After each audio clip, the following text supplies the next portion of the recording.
All right, but be good, all right? Come on. All right, those of you coming in live, bear with me 1 second. All right. Okay. Taking a look at the new format.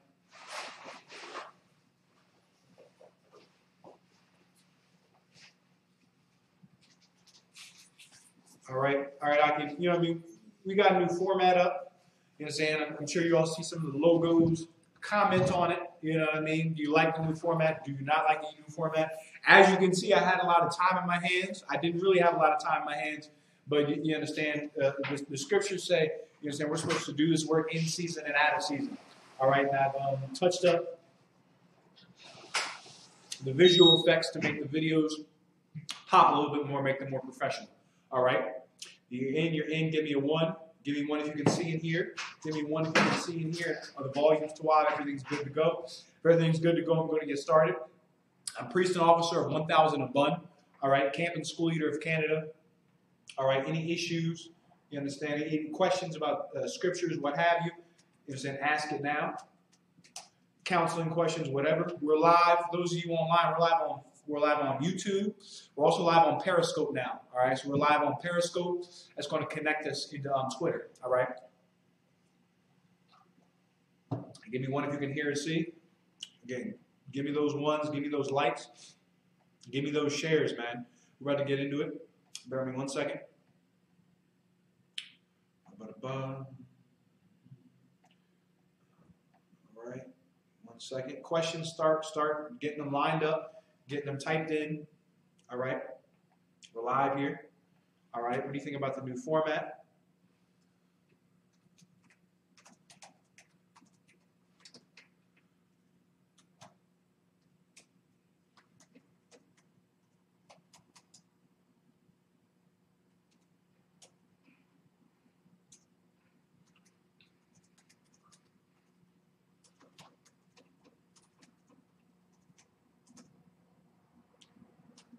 Press 1 if you can see in here. Again, press 1 if you can see in here. I'm priest officer of 1,000 a bun. All right, we're going to get into it. All right. 1 second.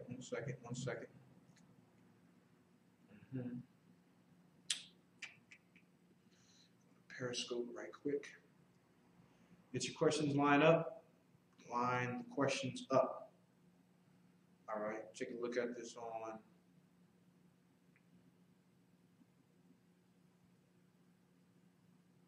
All right. So without further ado, I'm going to go ahead and get started.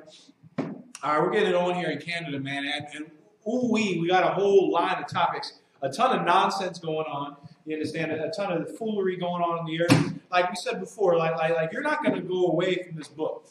You understand? This is the black book right here. What do I mean by that? When an airplane crashes, right? When an airplane crashes, the whole airplane can be destroyed, can be totally incinerated.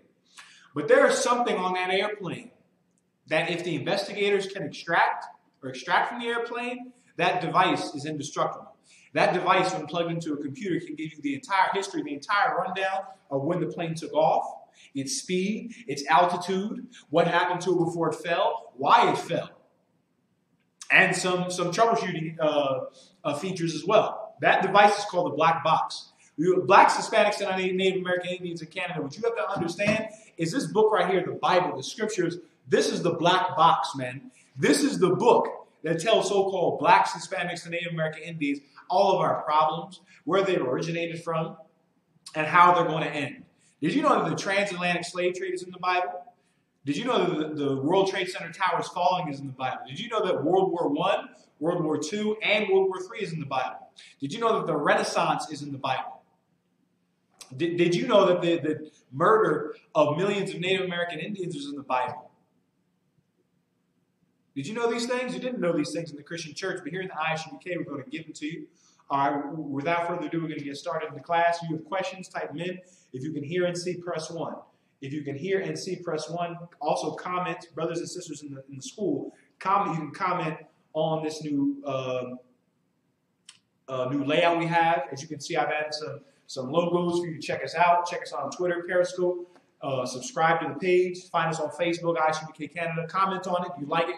Do you not like it? And if I need to, I'll make changes. Type in questions. Without further ado, let's get it on. All right? All right, so this is an article from CBC. Right? Now, I've heard a ton of, the white man and white woman's nonsense coming out. I see in these last days, as we get closer and closer to the return of the one you know as Jesus Christ, or YAHANNA in the Hebrew, we're going to see the white man be turned into a full animal. We're going to see the white man become the man that he truly is according to the scriptures. Before we start, I want to get a scripture about this. See, because for years, so-called Negroes in Scarborough, you were mad as hell at us. Negroes in Toronto are mad as hell at us. Negroes in Montreal, mad and shocked. You understand that we're down there telling them that Napoleon gassed Haitians in the hulls of ships. Mad that we're telling them that the white man is the devil, he's the liar on the earth. We're going to get a scripture on the white man's character and on how his character is going to be shown here, all right, in the last days, in the end of this world. All right, bear with me 1 second. One second.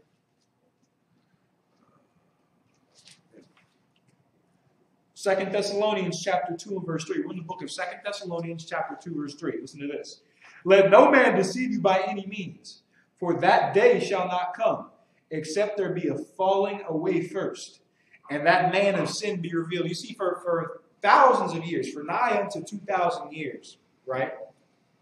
And especially during the Renaissance, or the rebirth of white supremacy on the earth, which the Renaissance was. The Renaissance was the rebirth of white supremacy reigning as God on the planet Earth. We think, we have been taught that everything white in life, everything Caucasian is godly. And everything we have is West Indians, our reggae music, you understand, our hip-hop music, the hair we have, our afros and our cornrows. We were taught that they were of the devil, that they were of Satan. But what's going to be shown here in the last days is that the white man is the man of sin. There was damn near no prostitution on this side of the world until Christopher Columbus came. Now look at the Dominican Republic. The Dominican Republic is a sex tourism hotspot. Brazil, forget about it. Brazil is like Bangkok, Thailand now. And who brought that over? The so-called white man, the so-called Portuguese man. They're the man of sin. Everything that is against God, when they come, they bring it. The Native American Indians, sure, they weren't in the truth before, you understand, the so-called white man came and murdered them. Sure, they were celebrating false gods, but they had a family intact. They had a sense of identity, a sense of nationality. And many of the brothers and sisters from the tribe of Gad that are in Winnipeg are in such a destroyed state. Why? What's the reason they give for being in such a destroyed state? Now, these are brothers and sisters in the world without the truth. You know what the thing they want to have? You know the thing that they say is the root of all this violence? The lack of an identity, man. Those brothers and sisters in the world in Winnipeg, so-called Native American Indians, go ask them. They'll tell you, man, we don't have a sense of identity. That's why we're hurting each other. That's why we're killing each other. That's why we're so distraught and destroyed. That's why we go into gang culture, because we want a sense of belonging. As Negroes, Latinos, Native American Indians, we can't even get that in Winnipeg. We can't even get that at a damn restaurant in Montreal. The white man is the man of sin. All right, let's read on. For that day shall not come, except there come a falling away first, and that man of sin be revealed, the son of perdition.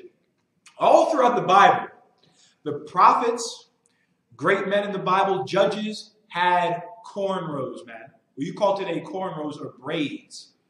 All right? Braids. They had braided hair. And there was a sister in Montreal who was told she had to leave, who was told she could not wear her cornrows at work. Her braids, her braided locks, man, which are throughout the Bible. From Samson all the way to Ezekiel. We're going to get that. Bear with me 1 second.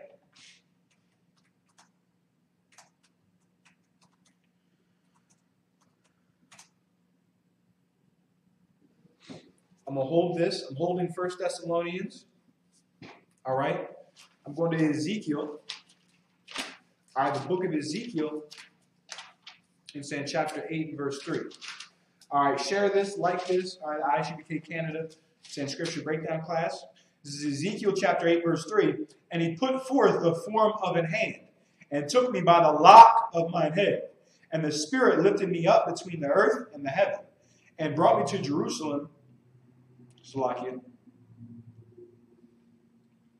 and brought me in the visions of the Most High to Jerusalem, toward the door of the inner gate that looketh toward the north, where was the seat of the image of jealousy, which provoketh to jealousy.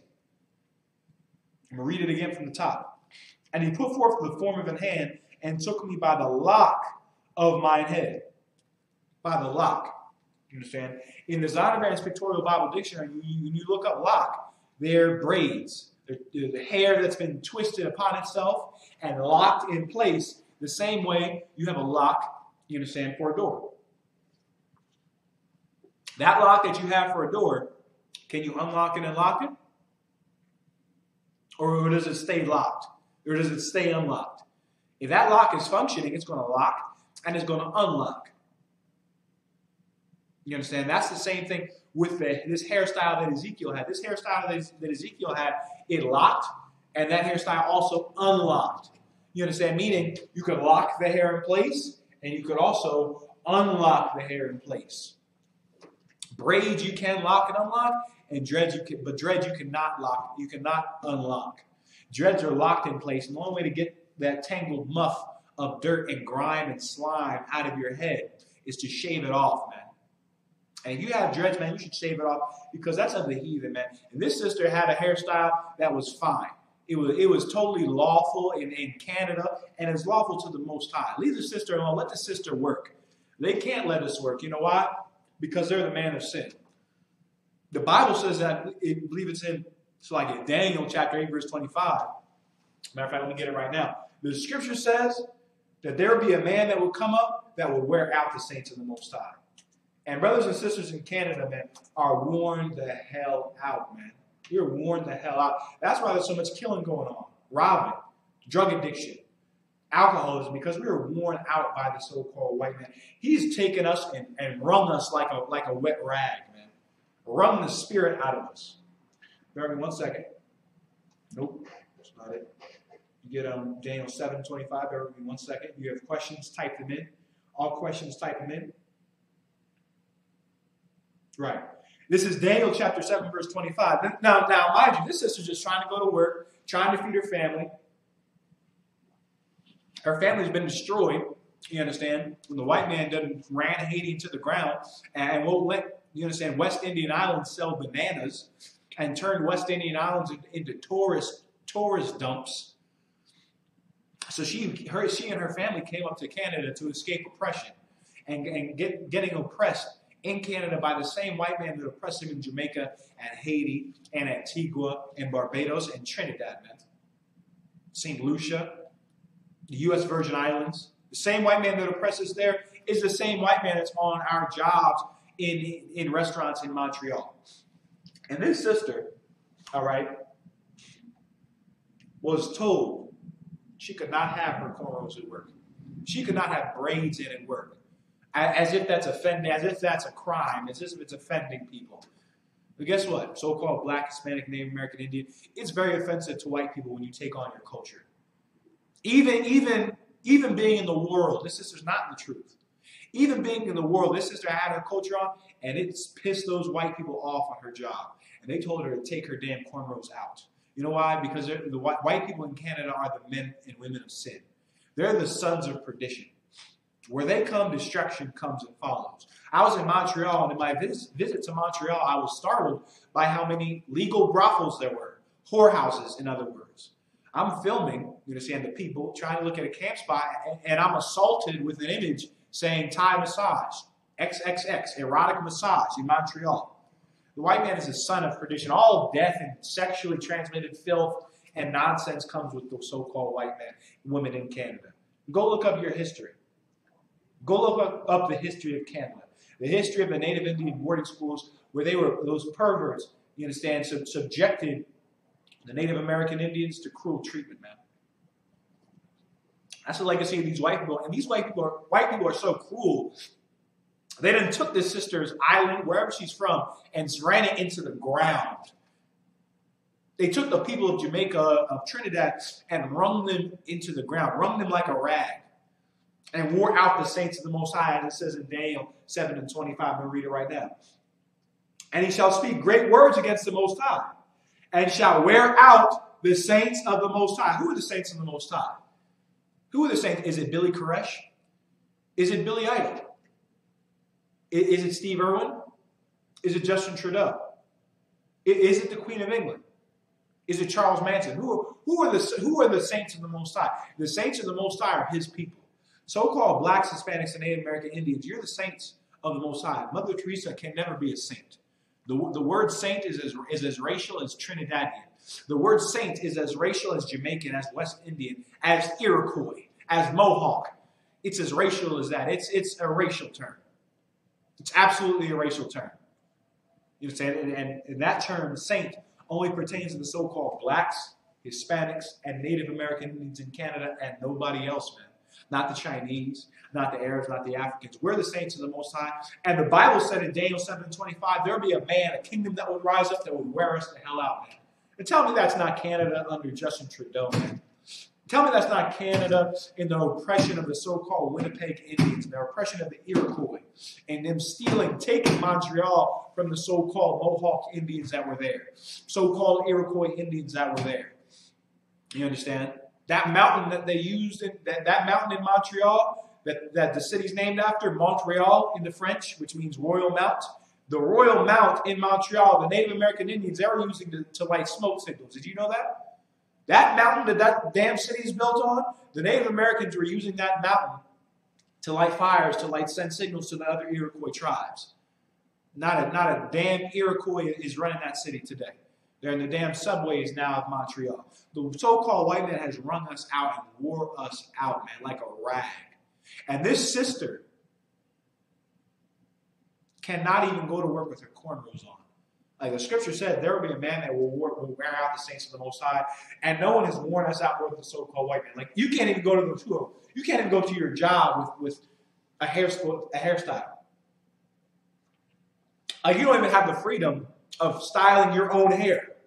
Your hair has to be styled the way Becky and Susie and Brittany have their hair, the way they feel comfortable. You understand? Let me read on this article. If you got questions, type them in. Questions, type them in. All right. Sis Barak Wana, Shalom. All right. Brother Barak Yala, good to see you. All right. Brothers and sisters on Periscope, whoever's on Periscope, etc., good to see you as well. All right. Montreal restaurant told black hostess she couldn't wear cornrows at work. Ordered to pay $15,000 in damages. Quebec Human Rights Commission also found the young hostess was forbidden from wearing pants, while others could choose. Oh boy. Those white girls were jealous as hell, man. I can see it now. Those white hostesses, you know, saying you think, you understand, that God loves everybody. Those people, those everybody are jealous as hell of you in your damn outfit. You understand? Because there's the white woman with her flat tail, you understand, her non-existent breasts, you understand, couldn't sexually satisfy, you understand, Charlie Sheen. You understand? Couldn't, you understand, give life, you understand, to a 20-year-old. These white girls. You understand? Let's be frank here. Let's talk plainly. The so-called white woman is jealous as hell of you so-called black women. I'm going to say it straight up. I'm going to say it plainly. You understand? Because that's our job, man, to bring out the truth. And those white hostesses were mad as hell. She's sashaying, you understand, up and down that aisle, stealing the show at that restaurant. You understand? Because you so-called black, Hispanic, and Native American Indian women are an outstanding creation. You understand? You're an outstanding creation by the Most High, and you were made that way, man. You were made that way because you're of the chosen race here on this earth, man. The script, Christ said it to his disciples. What did Christ say? The one you know as Christ. He said, ye are the salt of the earth. He was talking about so-called blacks, Hispanics, and Native American Indians. He was talking to his disciples. We're the salt on the earth, man. We give a otherwise boring and Caucasian and Asian, you know, gray. Everybody wears suits and ties and walks into work every day. We give this place flavor, man. We give this place flavor and style. This sister had flavor and style, man. And she couldn't walk in, you understand, to to work with her with pants, because those Edomites were jealous as hell with their flat behinds of his sister's curves. I'm telling you straight up and down, that's what happened. These devils were jealous as hell over this sister and the way she looked, how beautiful she is. You know what I'm saying? They wanted to take her down, man. They took crafty counsel like the scriptures say. You understand? Take crafty counsels and say, have her take her cornrows out. Taking picks and grabs at this sister, who's a beautiful sister. You understand? And did absolutely nothing wrong. You understand? I thought we were thugs and criminals and murderers. This sister's just going to work. Being a law-abiding Canadian citizen, can't even do that. She can't put pants on. You know what I'm saying? Because those flat behind white women, you know what I'm saying, getting in their feelings. All right? Let's get the scripture. Let's get scriptures on it, man. Let's get scriptures on it. All right? Bear with me one second. No more ashamed. This is Psalm 31:17. They make us as Black, Hispanic, and Native American Indians, especially the women, they make you feel ashamed about the hair that you have, about how curvy or the way you, how curvy some of your figures are, how you walk, etc. They make us, especially the women, feel ashamed about that. When there's going to be a day coming, we're not going to be ashamed about that. We're not going to be ashamed about how we look. We're not going to be told to take our cornrows out because for whatever goddamn reason. There's going to be a day when we're not going to be ashamed. We're going to be covered and dressed modestly, our sisters. Our brothers will be in the right spirit and in order as a nation, man. There's a day, that day is coming. The day will come, and the day is coming, man. We're not going to be ashamed of being Black, Hispanic, or Native American Indian. Like, there's a kingdom coming. We're not going to be, you understand, oppressed at work because you look better than some nasty, disgusting white woman. You understand? There's a day coming when you won't have to, you understand, go about your daily life and be told you to take your damn cornrows out. There's a day coming, and we're going to prove it. This is Psalm 37:17. Let me not be ashamed, O Lord, for I have called upon thee. Let the wicked be ashamed. This is what David asked for. David would ask for those white co-workers that got that sister in all this hoopla and all this trouble. David would ask them to be ashamed. Let white women be ashamed for how flat they are, man. That's why I keep saying that. White women are flat, man. And there's nothing interesting about a white woman. There is nothing satisfying. There's nothing stimulating about a white woman. There's nothing flavorful about her personality. Her personality, she has the personality of stale white bread. You understand? Of stale white bread that's been left in a Georgia puddle. All right? White woman has no personality, has no soul, is not attractive, is nothing, man. Is nothing. From the richest to the poorest, from the top to the bottom of white society, white women are not interesting, man. They make us feel ashamed. Sisters are too loud and boisterous, playing that hip-hop music. Your butt is too big. Enough with all that nonsense, man. Let them be ashamed. Yes, white women are flat, and they're unappealing, man. Let them be ashamed. And furthermore, the Most High told us not to go into them. Don't go into these white women, man. Let these sisters know how beautiful they are by taking them as wives, man, brothers and sisters, Salaki. Don't have sex with a heathen woman. Because these heathens are jealous as hell over these sisters, man. Jealous. And that's why they got her in all this trouble, man. That's why she couldn't wear pants. You know what I'm saying? Because she's making those white girls look like, you know what I'm saying, small girls, little girls, man. Making them upset. And white women are some evil, evil creatures, man.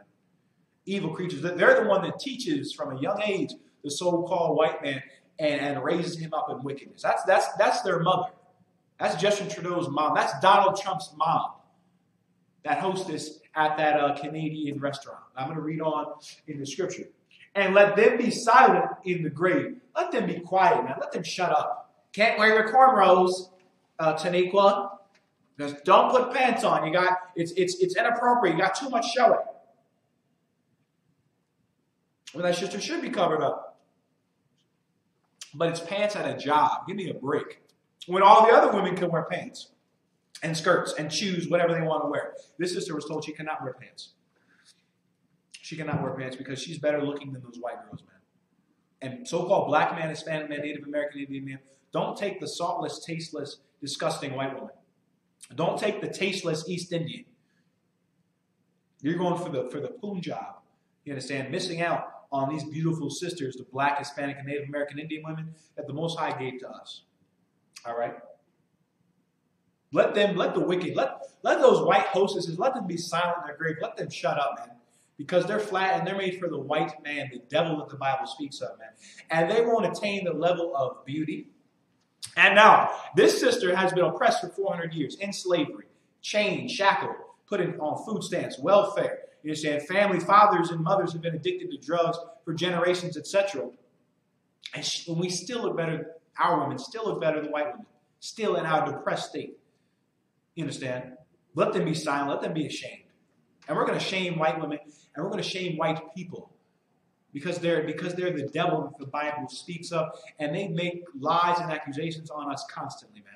Told this sister she could not have cornrows. All right? Bear with me 1 second. This is Psalm 70:2. Let them be ashamed and confounded that seek after my soul.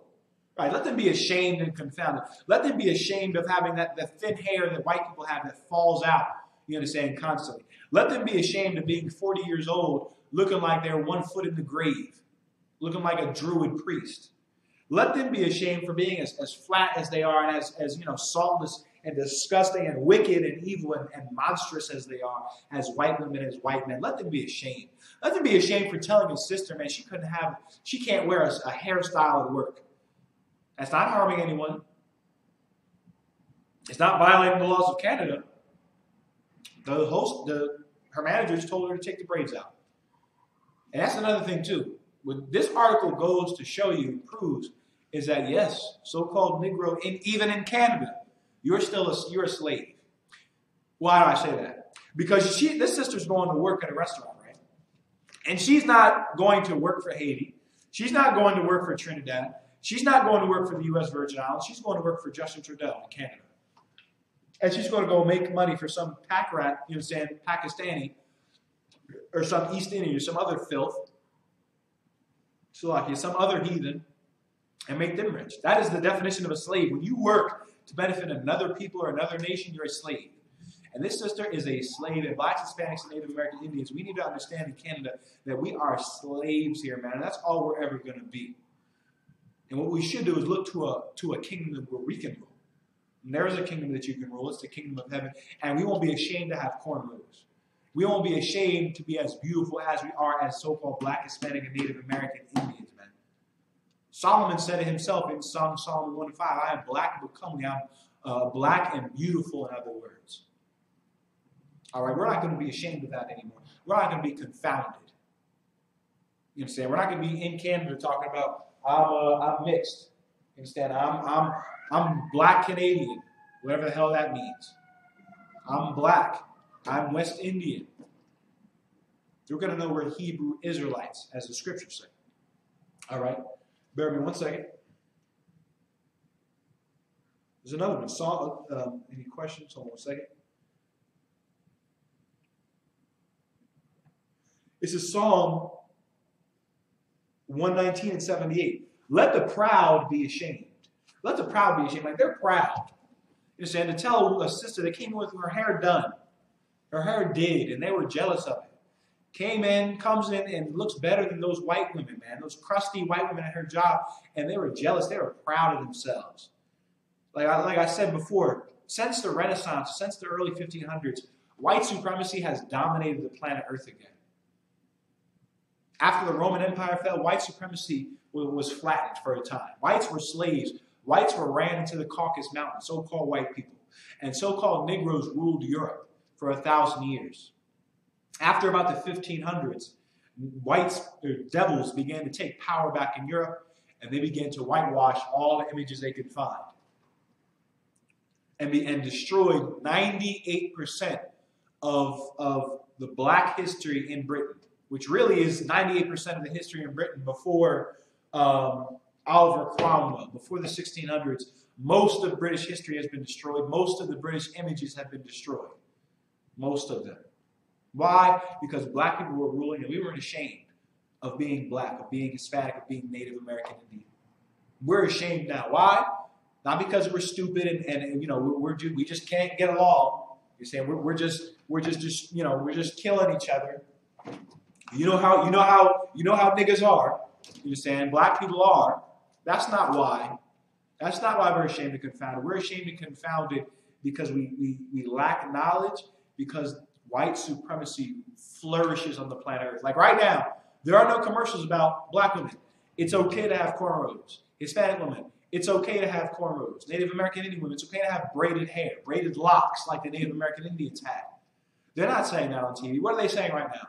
Christmas, ho, ho, ho, with a fat white man on a sleigh. White supremacy rules the planet Earth.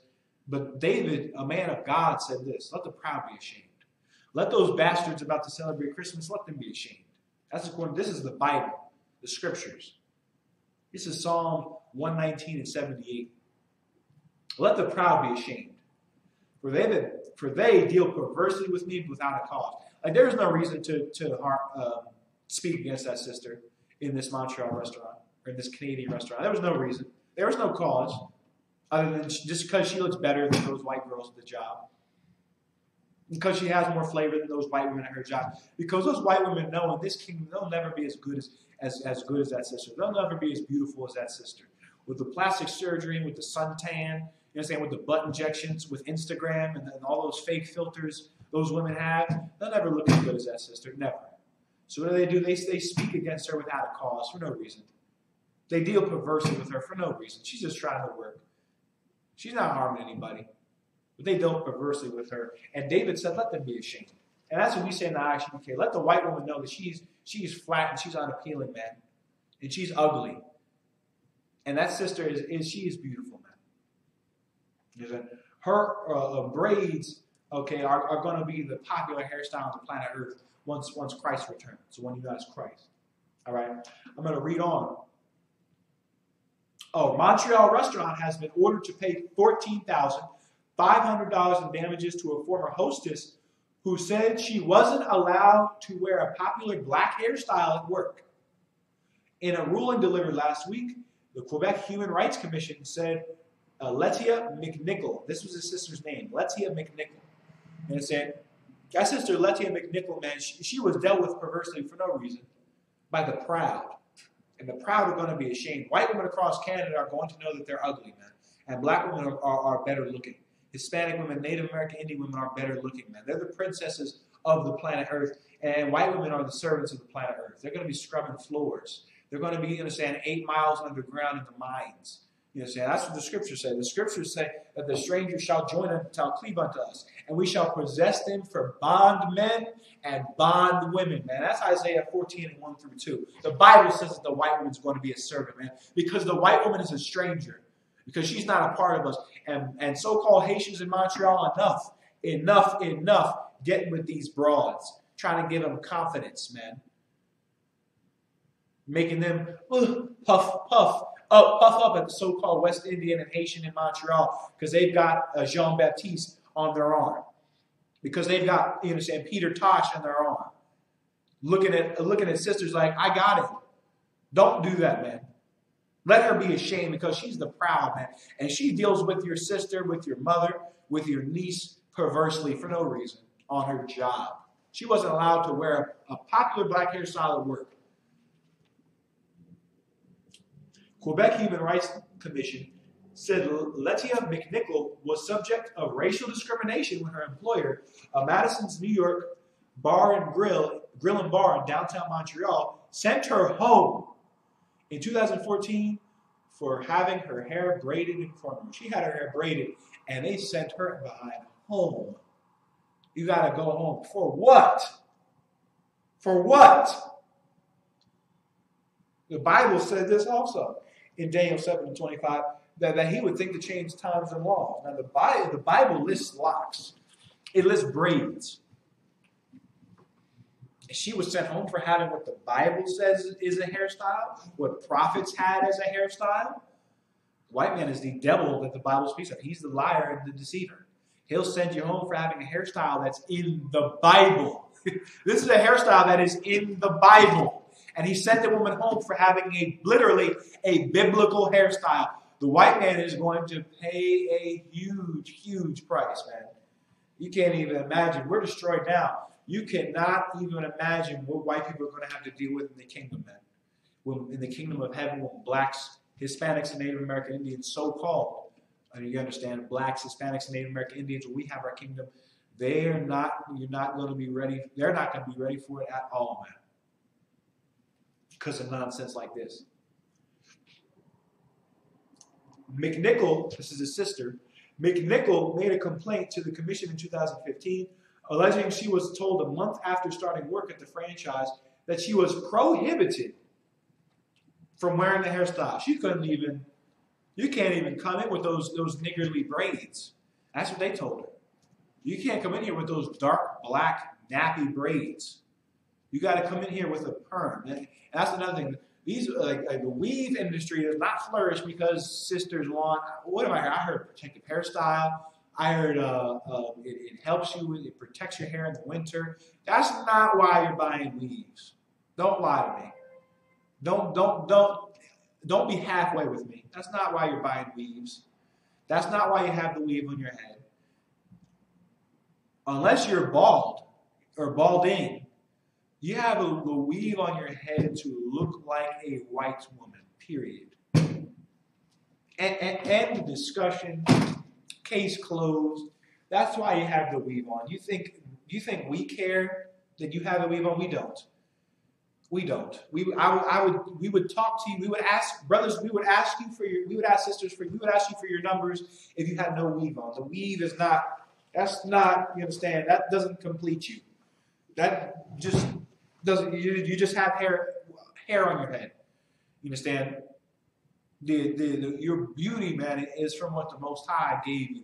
And that nappy hair, if you have straight hair, some Israelites have straight hair. You understand? That's what the Most High gave you. And that thing that you have, whether it be straight, whether it be curly, whether it be all the way nappy, it's what the Most High gave you, man. And it's beautiful regardless, man. Do what you do with your hair, man. You understand? Like this weave industry, man, it doesn't need to flourish. It doesn't need to flourish if so-called Black, Hispanic, and Native American Indian women would obey the priests of the Most High. If you lost your hair, you understand, your hair fell out as a sister. Your hair fell out of a sister because of what's in your mind, because you have no brain. That's why the hair fell out of your head. Hair grows from hair. Where does hair grow? Hair grows out of your brain, out of your head. You understand? If you're the mouth and off, I ain't gonna take no mess. Neck flailing around. You don't need a man. You're independent. You probably don't have a lot of hair in your head. You understand? You come into the I.S.U.P.K. and change your life. Your hair will grow back.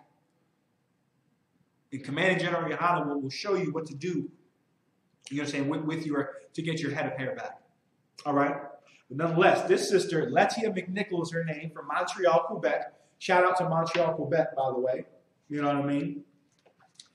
She was prohibited from wearing her braids. Like, they're proud. These white people in Montreal are proud, brothers and sisters. The commission decision found Mcnickle, who is black, was also forbidden from wearing pants, while other hostesses at the restaurant could choose between pants and skirts. They didn't want her to wear pants on because they were embarrassed and upset and angry. You understand? The white man, he is small on the heathen. They have trouble. I'm going to get that scripture. You understand? The so-called white man needs to go to fertility doctors and get fertility pills and, just for men. You understand? And you understand, testosterone and steroids. Though they need that to reproduce. Hold on one second. It gets small among the heathen. They need that to reproduce, man.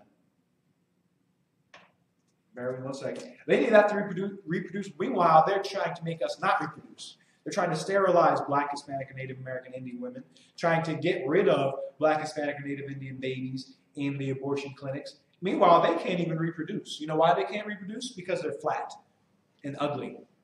You understand? Now, come on. Let's step back for a second. I'm going to get the scripture. Let's step back for a second. Do you know what characteristics on a woman scientifically has been shown to make her more, do you know what characteristics on a woman have been proven scientifically to show outwardly that she's more fertile? The developed, sexual characteristics of a woman, which is what? Her backside, her hips, waist to hip ratio, breast size, etc. curviness, as they call it. Black, Hispanic, and Native Indian women of all shapes and sizes have all of that. You know why? Because they're more fertile than white people, white women. And white women are not fertile. We're going to prove it in the Bible. This is Obadiah chapter 1, verse 2. It's like Obadiah chapter 1, verse 1. The vision of Obadiah. Thus saith the Lord power concerning Edom. We have a rumor, we've heard a rumor from the Lord, and an ambassador sent among the heathen. Arise ye, and let us rise up against her in battle. Concerning Edom, concerning the so-called white man. An ambassador is sent among them, meaning there is people and men going about the heathen, saying that these Edomites, they're not the children of the Most High. Like Abdul Nasser said about the Jewish man. He said the Jews left black and came back white. You're not the so-called Jew. And you're not appealing, and you're not the best-looking women on the earth, so-called white people. And so-called blacks, Hispanics, and Native American Indian women need to understand that, man. These white women are garbage, man, compared to you. You understand? You're the princesses, you're the daughters of Sarah, man. And it's time to act like it. Here in the I.S.U.P.K, we're going to teach you how to be the daughters of Sarah in behavior. You understand? By how you act. This is verse 2. Behold, I make thee small among the heathen. No. I made Edom, the so-called white man, so-called Caucasian, so-called Frenchman, or the host, the manager of Lettia Mcnickle. No, you're fertile. I have made thee small among the heathen. The Most High has made those other girls that were working with Lettia Mcnickle, he made them small among the heathen. White people are infertile, man. They have trouble producing children because the women are so flat. And the men have all kinds of other problems. You know what I'm saying? Can barely halfway get aroused unless it's dealing with small children. You understand? Let alone a woman. He's uninterested in women. The so-called black, Hispanic, and Native American Indian women, they can have some kids, brothers and sisters. You understand? And the ones that can't, don't worry about that. But the point of this is to show that the so-called white people are small among the heathen. They have troubles reproducing. And they were upset that this sister, man, you say, walking up and down, being a hostess, doing her job was more beautiful than them, man. And was going to have kids, more kids than them. You understand? Was going to have a happier marriage than them. Was going to be better, even in this oppression, than them. And they were jealous of that because they were made small among the heathen. You understand? Infertile, having fertile issues, having womb issues, hormone issues, issues producing children. Because you're unappealing, because you just don't have it, white women, Caucasians. That's according to the Bible. The Most High would make you small among the heathen. If you're small, your numbers aren't very large. Which means what? You have trouble reproducing, and they do have trouble reproducing, and you can see it in how they look. You understand? And so they're jealous of this sister. There's no reason to be jealous, man. The Most High is the one that made you small, white woman. The Most High made you small, white man. He made you small among the heathen, few in number. All right? So you take it out on this sister, man, because she's not small among the heathen, because it's obvious that she is, you understand, fertile and able to have children, able to bear children. You understand? Has birthing hips. And you don't. You got the hips of Chuck Norris, all right? You were mad at that, so you acted perversely against her without a cause, as it said in Psalm 119 and 78. The Most High made you small among the heathen, man. You want to get mad and tell, you understand, get mad at somebody, you get mad at the Most, take that up with the Most High. Because the Most High made her look better than you, all right? Then they want to go oppress his sister, man. The owner came to me herself and told me she doesn't like this in. I should take it out. This is Mcnickle, you know, the sister talking about her cornrows or her braids. Excuse me. The commission's decision found Mcnickle, who is black, was also forbidden from wearing pants, while other hostesses at the restaurant could choose between pants and skirts. Her mother, Hewlett Mcnickle, who was a hairstylist, had braided her hair. What I took 19 years to build up, someone took in one moment to crush that. Did you hear that? What I took, this is the sister's mother. What I took 19 years to build up, someone took one moment to crush that. They crushed this sister. Told her she ran her home because she had braids. Meanwhile, the mother said, I've been braiding her hair for 19 years. And then they just sent her home for it. 1 second. Bear with me 1 second.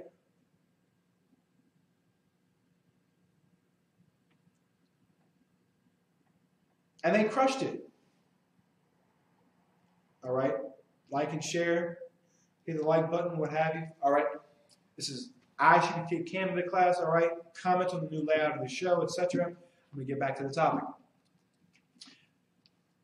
Lettia Mcnickle's mother, Mcnickle, said that what took her 19 years to develop in this sister, which was her culture. Braids are, it's black.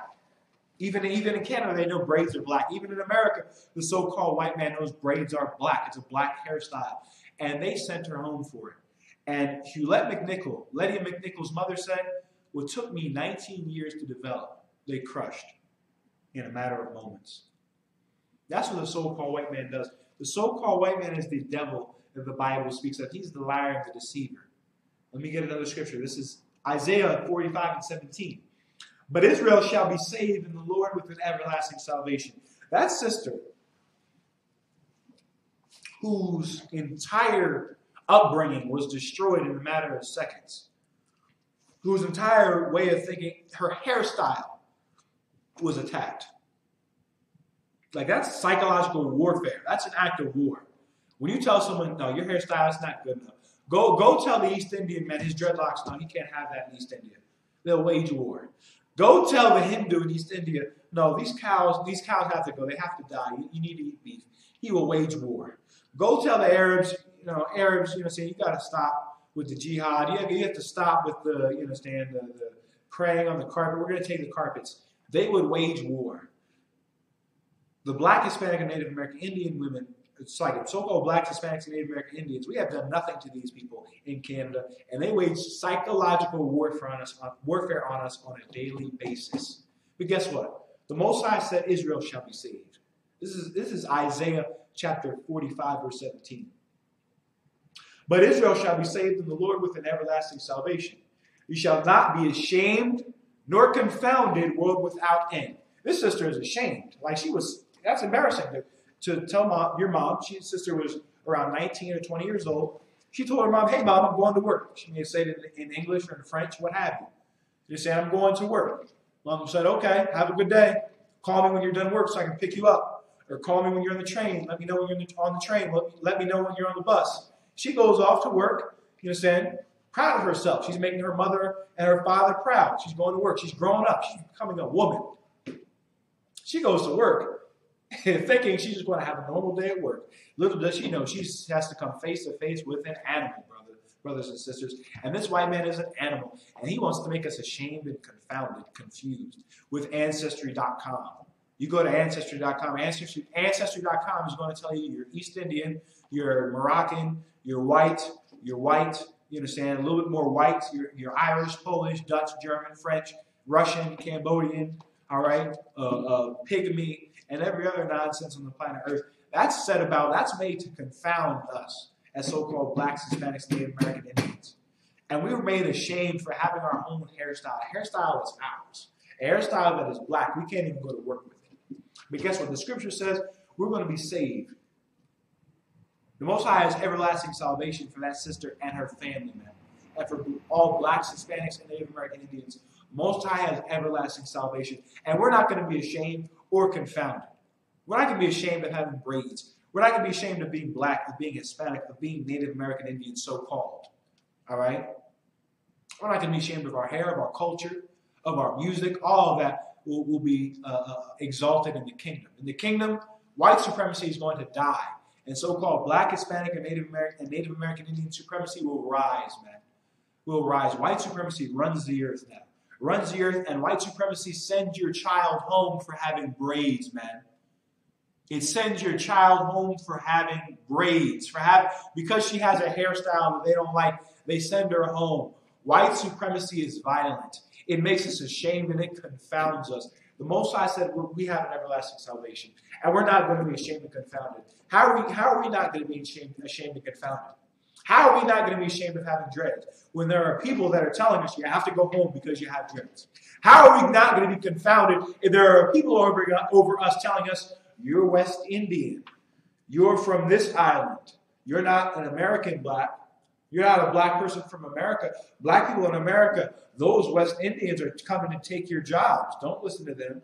That's what for those of you that don't know, Judites think that West Indians are not black people. Like my great-grandparents, I asked them, my mother asked them, are Jamaicans black? Jamaicans black, I think she said specifically. Are Jamaicans black? They said, no, they're not black.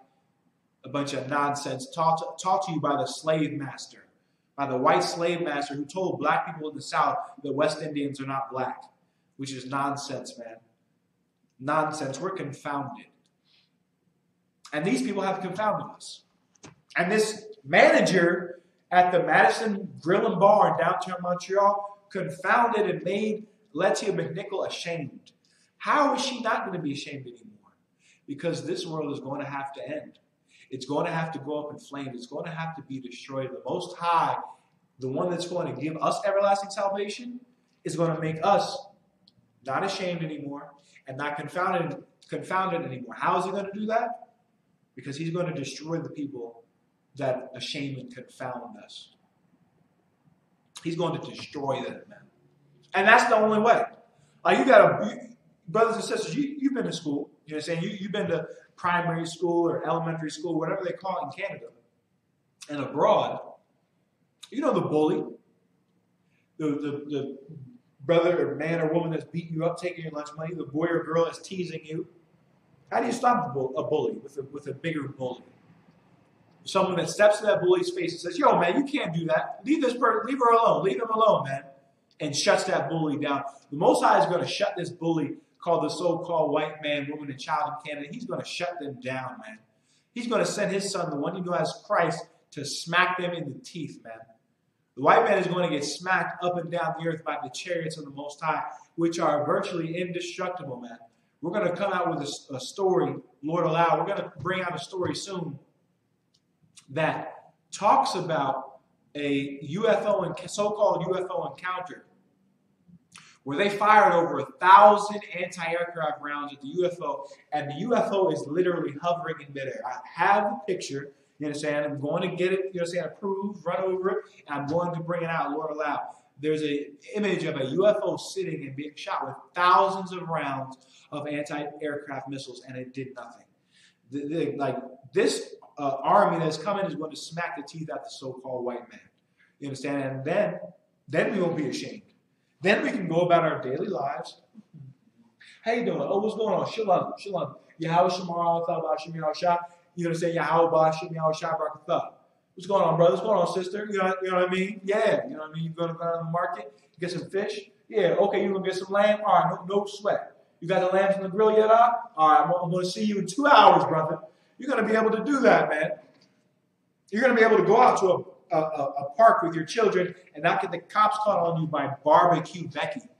Your daughter will be able to have and start a business if she wants, selling waters, and not be attacked by the devil, and so-called white woman, and so-called white man. We're not going to be ashamed or confounded. Why? Because the proud, they're going to be brought to the grave. They're going to be made silent in the grave. That's what it said in the book of Psalm, man. That's what we read. All right, I'm going to read on this article. 1 second, you got questions, type them in. All right. Questions, type them in.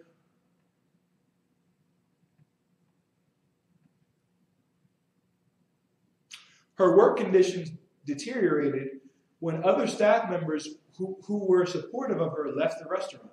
Her hours were gradually reduced, and then her job was terminated in March 2015, CRARR said Wednesday in a statement. So they cut her hours until they fired her. Until they fired the sister, man. We're having braids. Our hairstyle is such a fundamental part of our racial and cultural history and identity. So to deny us this right to freely wear our hair the way we want is to deny our identity as black women, Mcnickle said in the CRARR statement. Bear with me 1 second. All right, we're going to get it for you. We're going to get locks in the John Evangelical Dictionary. Braids are the hairstyle of the priests and of the prophets of the Most High. Braids, afros, etc. The hair you have, man. The hair you have. But the prophets of the Bible, it's listed in the scriptures that the prophets of the Bible had locks. And we're going to prove it. We pulled Ezekiel 8:3 to show you that Ezekiel had locks. I'm going to get you the definition on it, you know what I'm saying, right here, right now. All right, bear with me 1 second.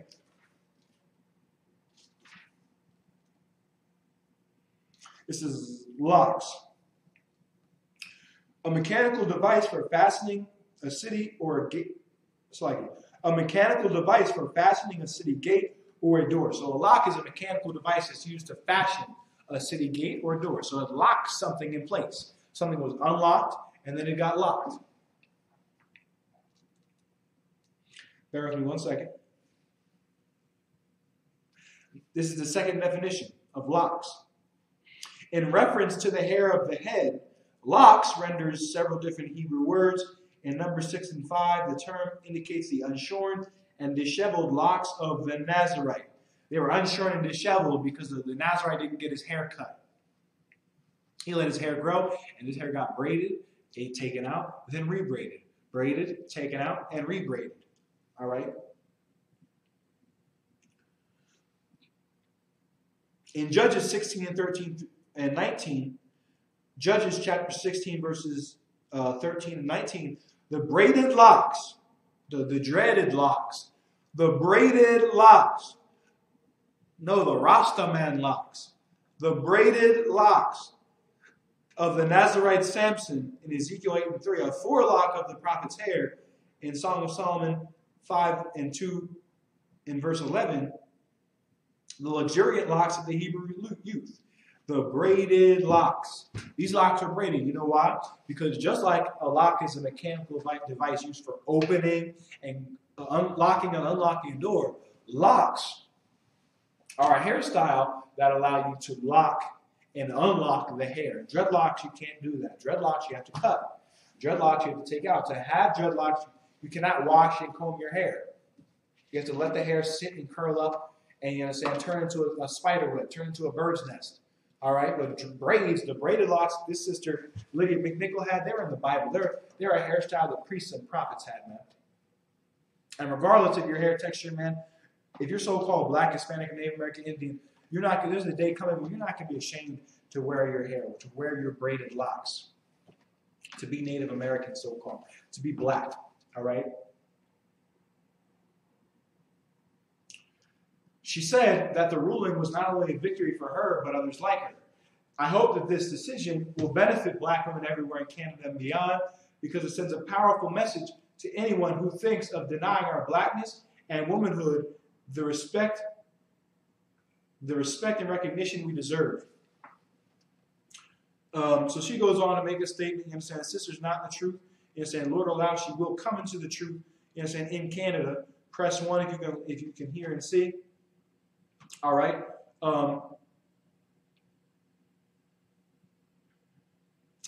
Press 1 if you can hear and see. Comment on the new format we have here in Canada.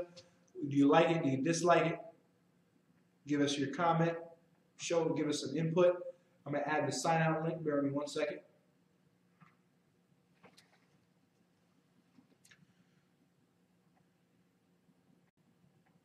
Bear with me 1 second. All right.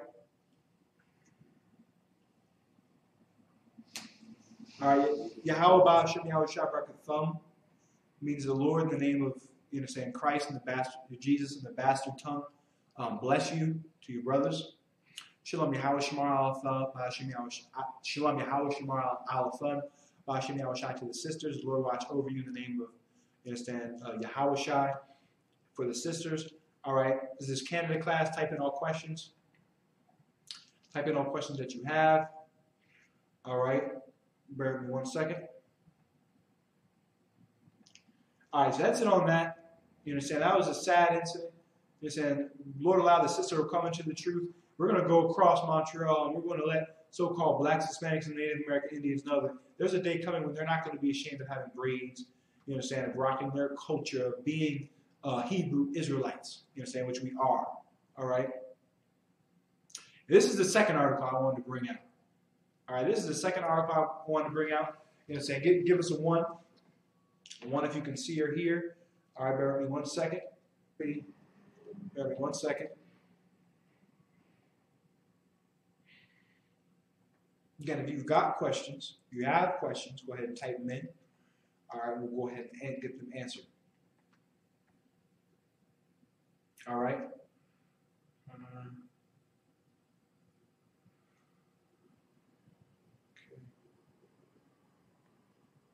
Okay. All right. So this is another article from CBC in the same city of Montreal. Daycare invites drag queen Barbara for story time. Now, here you are trying to take your kids to daycare, going to drop them off, going to go off for a day at work, and they're going to be assaulted by a drag queen. They're going to go to the daycare center, and Barbara is going to teach them about their sexuality. We had better pray, brothers and sisters, that Yahweh shall return and come quickly. Because this kingdom is quickly unraveling, and all the perversions of the so-called white men are going to come out in full force, man. Let me get it. Let's get the scripture on it. One scripture on it, now I want to get into the Wanzhou arrest. This is 2 Thessalonians chapter 2, verse 3. Let no man deceive you by any means, for that day shall not come, except there come a falling away first, and that man of sin be revealed.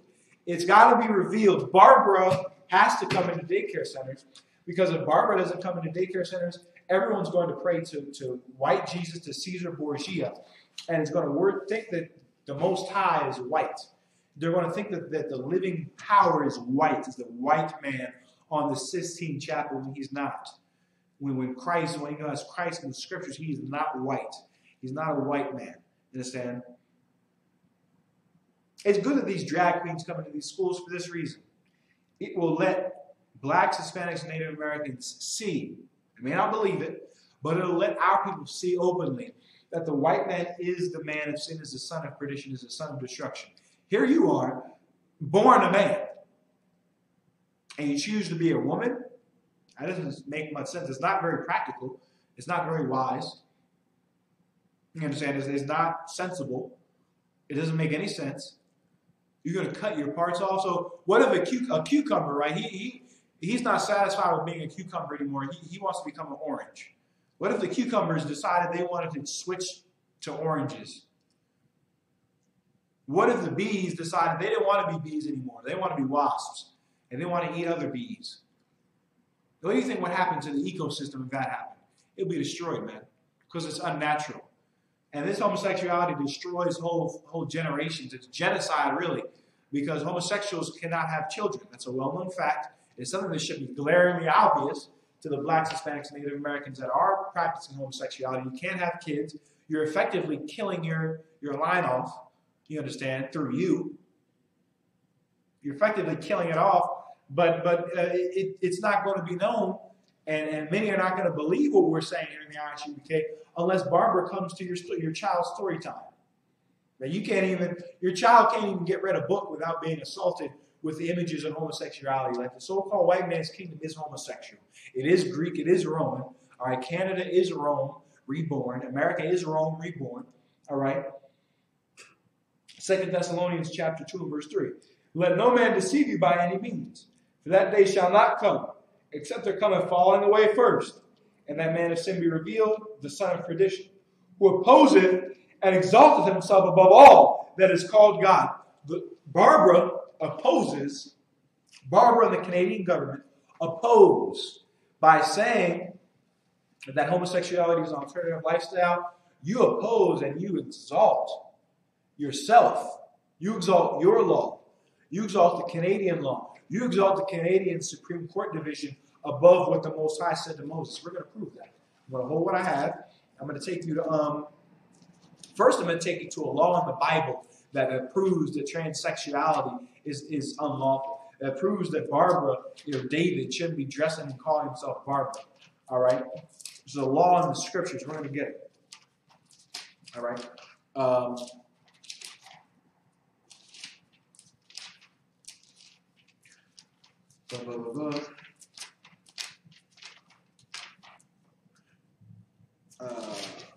is Deuteronomy.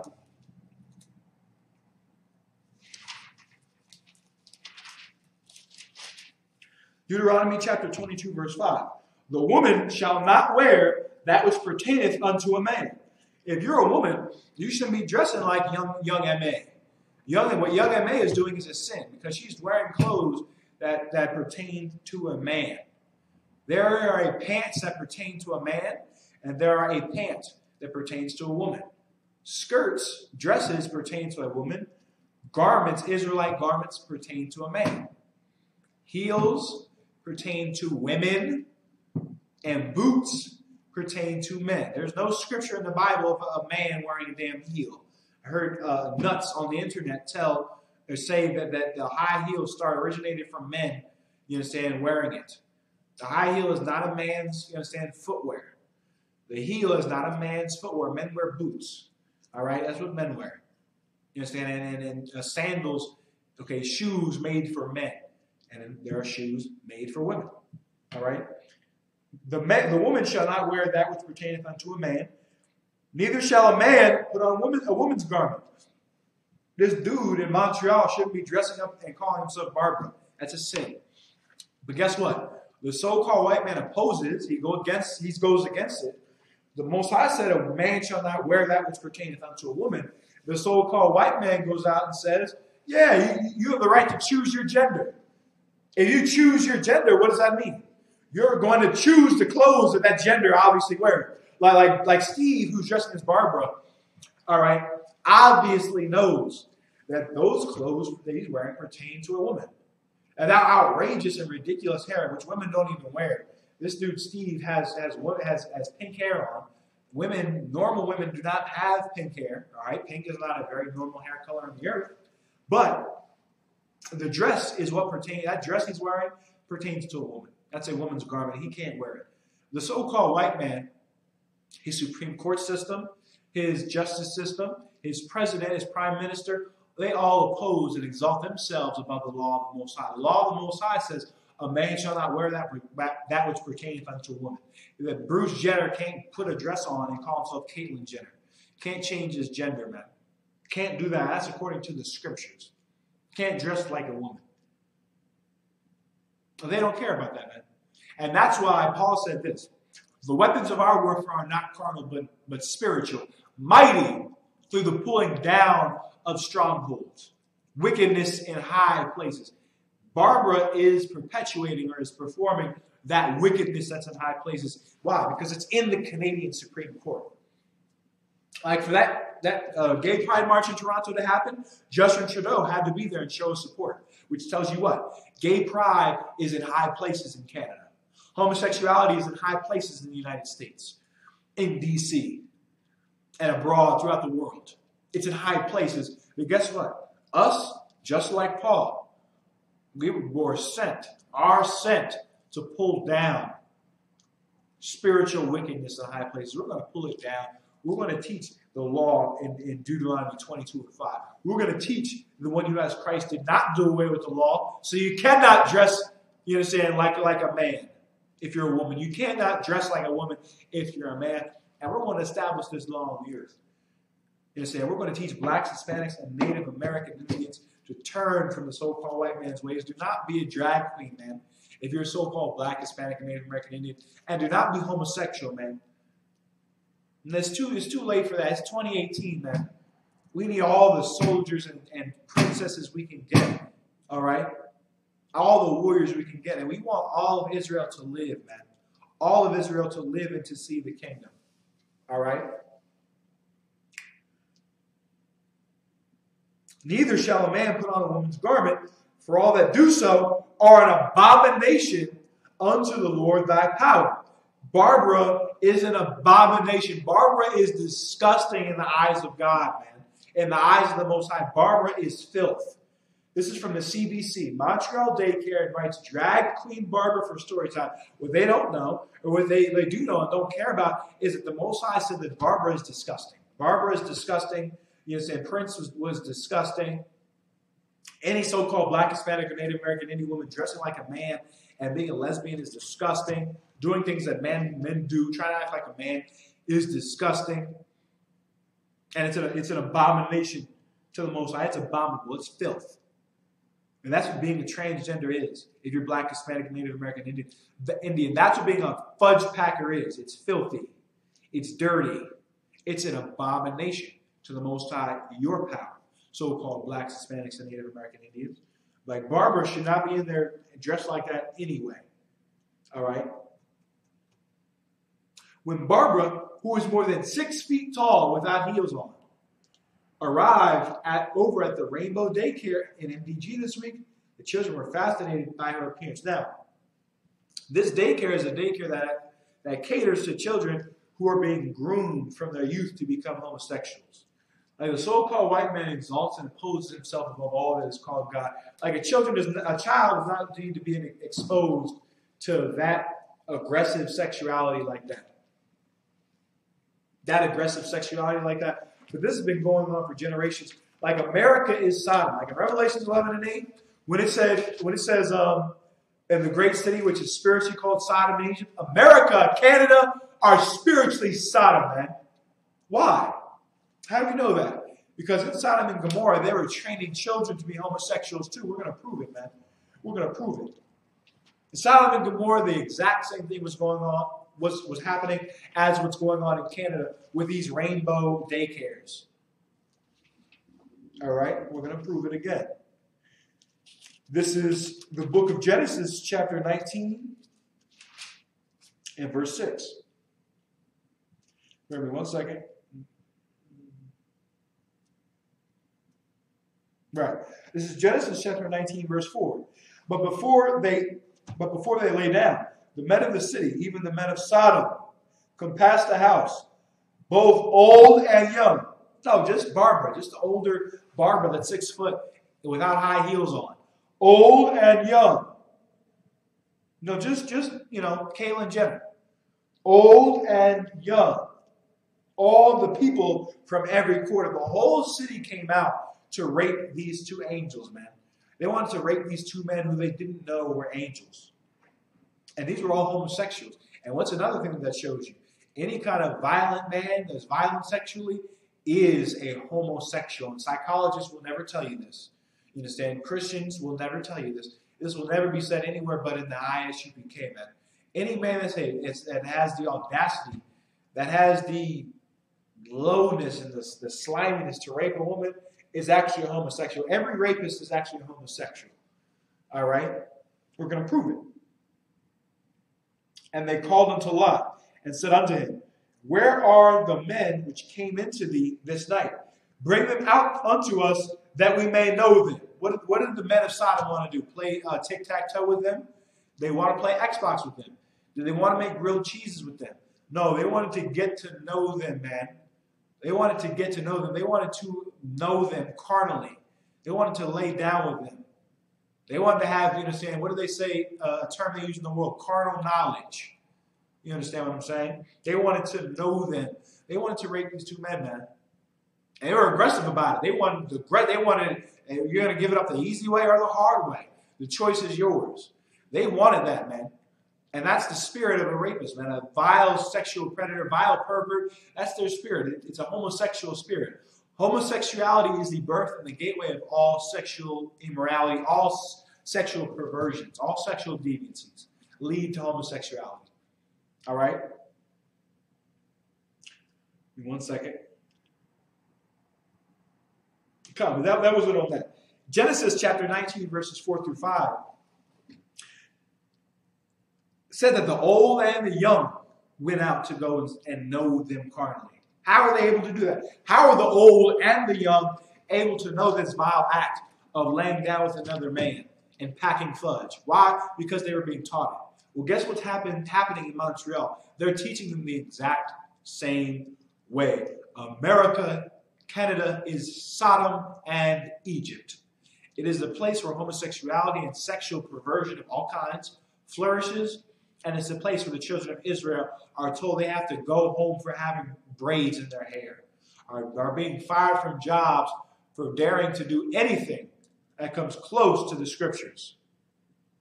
Even a small thing that's said in the Bible, like brothers and sisters had, you said braids or locks in their hair. If you go and get those, you're getting thrown out.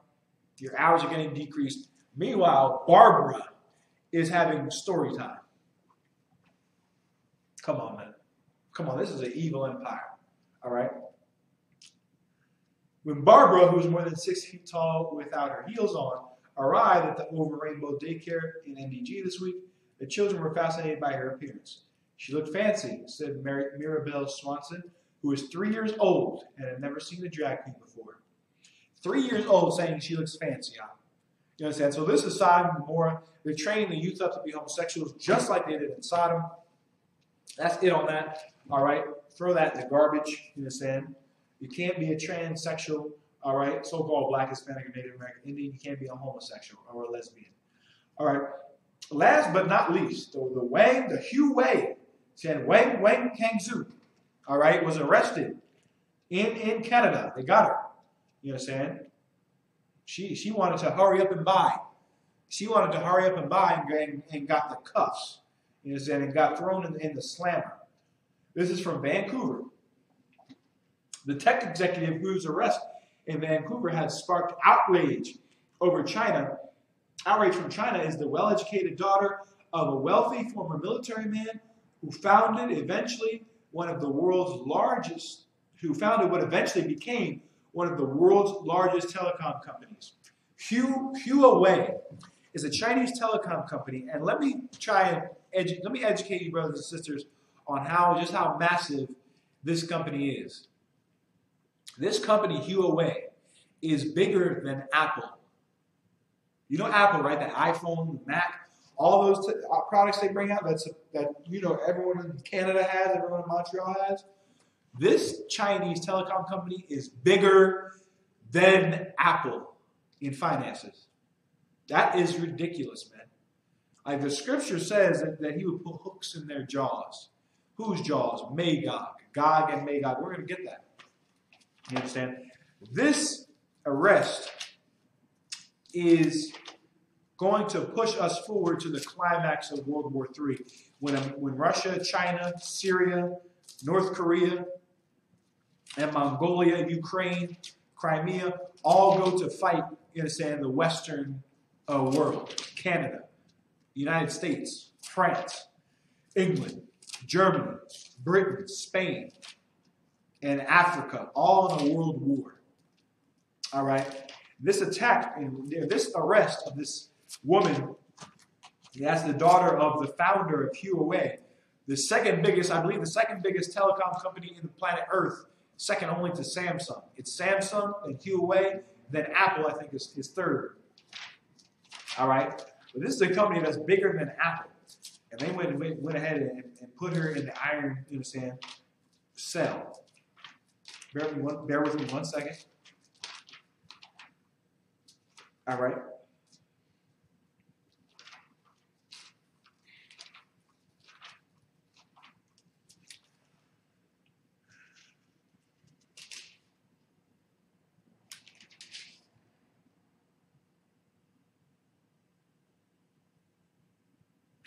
Ezekiel chapter 38, verse 1. And the word of the Lord came unto me, saying, Son of man, set thy face against Gog, the land of Magog. Gog are the so-called Russians today. That land of Magog is talking about the Soviet Union. That whole entire area from Russia all the way over to Saudi Arabia, Serbia, Czechoslovakia. That whole area is Gog and Magog. All right, Mongolia, China. All right. The chief prince of Meshech. Meshech is the ancient name of Moscow. All right. And Tubal. All right. That's Turkey. You saw Turkey in the news ramping it up with America, supporting the Syrian government against the United States. And prophesy against him and say, Thus saith the Lord power. Behold, I am against thee, O God, the chief prince of Meshech and Tubal, and I will turn thee back and put hooks in thy jaws. You see, for years, after Glasnost, after Stalin died, when President Gorbachev took power in Russia, when the Berlin Wall was torn down, when the Soviet Union was dissolved, the whole world thought, oh, hey, Russia and America, they're going to get along after all. You understand? It is going to be peace and, you understand, and love and hugs and kisses, you understand, on the planet Earth. We are going to be able to escape a nuclear war. The Most High has new plans, man. There's a nuclear war coming, and it is speedily coming. And thank the Most High for it. Thank the Most High for it, because you won't get kicked out, you understand, of your job because you have braids once they're vaporized. Once your enemies go up in smoke, literally.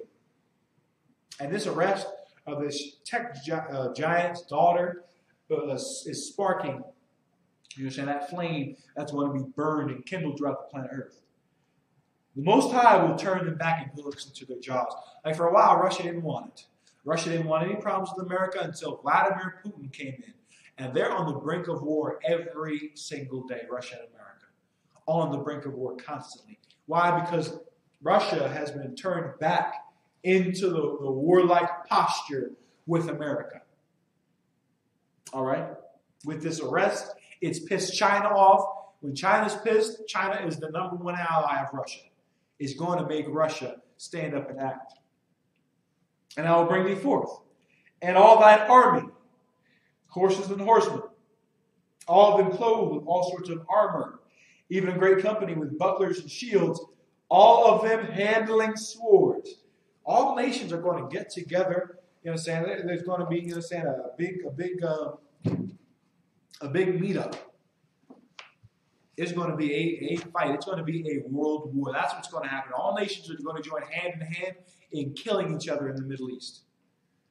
And this arrest of this Huawei, of this tech giant's daughter, is going to push that even closer. All right? Be thou prepared, and prepare for thy slacking. This is Ezekiel chapter 35, verse 5. Persia, Ethiopia, and Libya with them. All of them with shield and helmet. Persia, Iran. That's another one you hear lifting up their head in the news. Persia is the ancient name of Iran. All right, and it's still being used to this day. They still call Iran Persia. Ethiopia, you understand? The terrorist groups in Ethiopia rearing their ugly head. All right? And Libya with them. Libya, Muammar Gaddafi, who was just killed. The war that's now been started in Libya once he was killed. You understand? Read on. All of them with shield and helmet. They're not going to be there with Bibles and tambourines, with organs. They're going to be there with shields and helmet. There is war that's coming on the earth. This system of things is coming quickly to an end. And the system of Yahushua is going to spring forth on the earth like a mustard seed. It's going to start small. Start from just, a class once a week in Canada. Then it's going to grow. Another trip to Toronto. Then it's going to grow. Another trip to Montreal. Then it's going to grow. More trips. A little bit more trips. Then breaking ground in Montreal. Then having a camp in Montreal and Toronto. Then branching out, going to Edmonton and Winnipeg and Calgary and Vancouver and Nova Scotia and wherever else Blacks, Hispanics, and Native American Indians are, until Canada is absorbed, is taken over by the truth, is from Pacific to Atlantic Ocean, covered in the word of the Most High, the word of the Most High being pushed into all zones where Blacks, Hispanics, and Native American Indians live in Canada. This thing is going to flourish, and it's going to grow and grow and grow, while their kingdoms, the Chinese kingdom, the Canadian kingdom, the Russian kingdom, all of them will fall. All right? The Most High will put hooks back in their jaws. Vancouver, Wanzhou, all right, she was the one that was arrested. And this arrest is going to upset China greatly. Let's find out what she was arrested for. Is the daughter of Huawei founder Ren Zhengfei from his first marriage. Chinese enterprises are often family businesses, and family members take the best spots if they are qualified and interested, said Neil Abramson, a retired professor of business strategy at Simon Fraser University's BE School of Business. Blah, blah, blah. One second.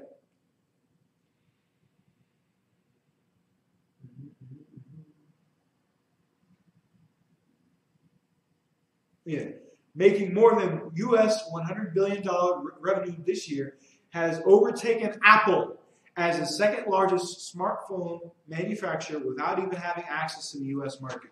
So this Chinese company does not even have access to the US market and has overtaken Apple in smartphone making. Now, no one is more famous for making smartphones than Apple, and this company has overtaken them.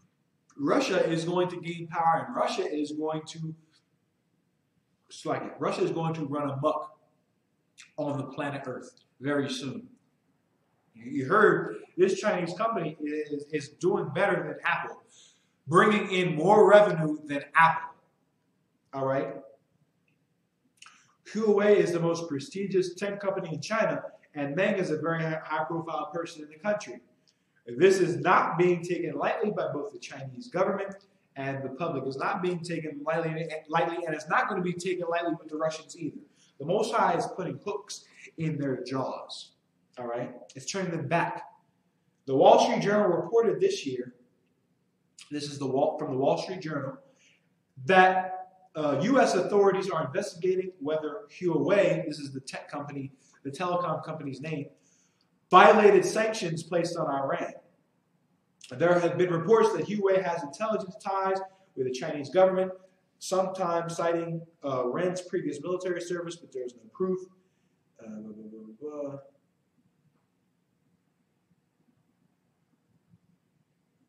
Give me 1 second.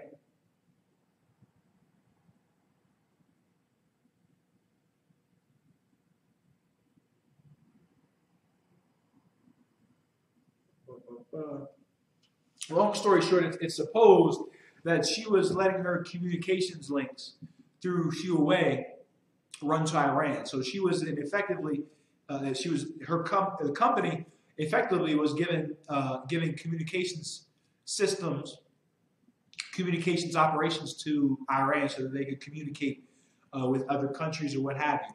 This apparently is a violation of Iran sanctions. I guess you can't give Iran any, communication systems or services. This woman went ahead and did that and is facing, I believe, 28 to 30 years in prison for violating U.S. sanctions against Iran. This is going to piss China off, and it's going to make Russia step it up. It's going to make Russia speed things up, speed up the process.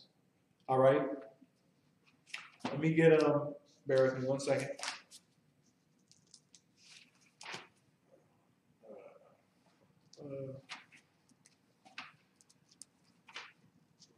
Again, type in all questions if you have them. All right. Bear with me 1 second.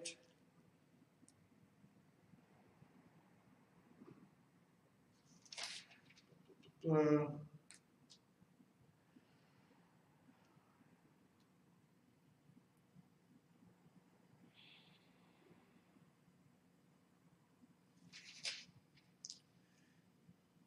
with me 1 second. This is the book of Revelation, chapter 6, and verse 4. And there went out another horse that was red, and power was given to him that sat thereon to take peace from the earth, and that they should kill one another, and And there went out another horse that was red, and power was given to him that sat thereon to take peace from the earth, and that they should kill one another. And there was given unto him a great sword. So this is one of the four horsemen, the red horse. And the red horse is actually a spirit or a vibe that's going out across the planet Earth that's going to take peace, that is taking peace from the planet Earth. There was peace between Russia and America until this spirit came, and now, Donald Trump is ruling America. Until this spirit came, and now Vladimir Putin is running Russia. Until this spirit came on the Americans, on the American authorities to come and arrest the first in command in Huawei in a tech company that's bigger than Apple. That's like if Russia arrested Steve Jobs.